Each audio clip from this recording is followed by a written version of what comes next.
Hi అండి. సింపుల్‌గా మామిడికాయతో చేపల ఫ్రై ఇలా చేయండి. చాలా టేస్టీగా ఉంటది.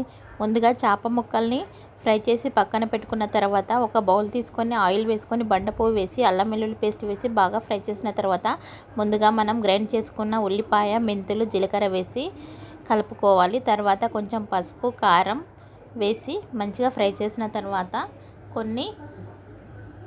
కొంచెం ధనియాల పొడి, కొంచెం గరం మసాలా వేసి మామిడికాయ తురుము వేసుకొని మంచిగా కలుపుకోవాలి. ఈ మామిడికాయ తురుము వేయడం వల్ల చేపల ఫ్రైకి చాలా టేస్టీగా ఉంటుంది.